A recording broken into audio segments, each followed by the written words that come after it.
जात बानी ससुरार हो, तोहरे से सच्चा बात करी हम प्यार हो।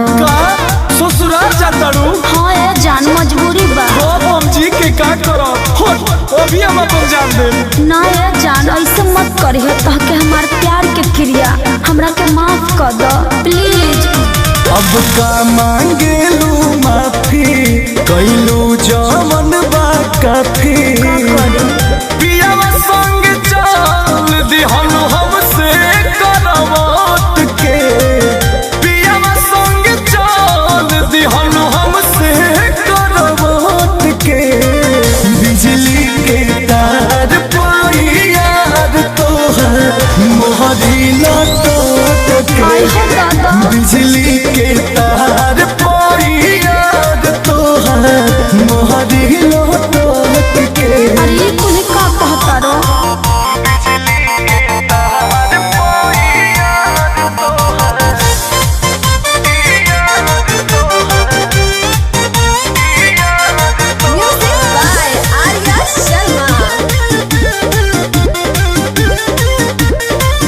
कुछ दिनवा के बाद नई हराबा में आइब, जब तोहे ना लाऊ कब तो कैसे जी पाए।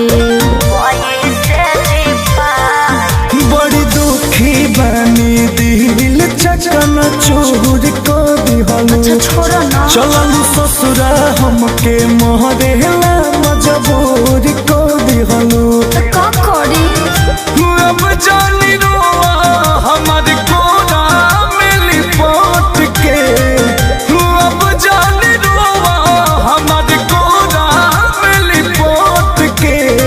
तो बिजली के तार पोई यार तोहर मोहरी लटक के। बिजली के तार पोई यार तोहर मोहरी लटक के। ठीक नहीं खबर तू।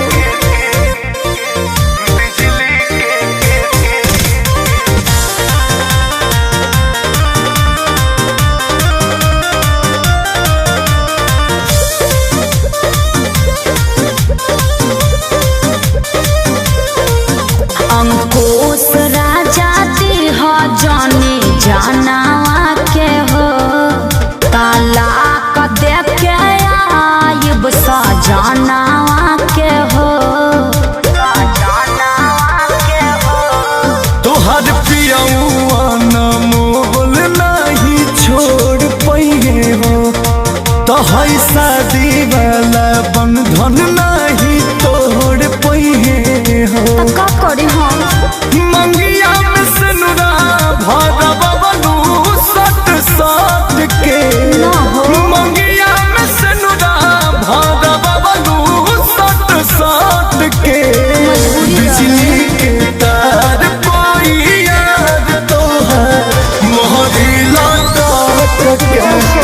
बिजली के तार पाई यार तोहर मोहरी लटक के। देखो हमरे क्रिया ऐसा कुछ मत करी हो।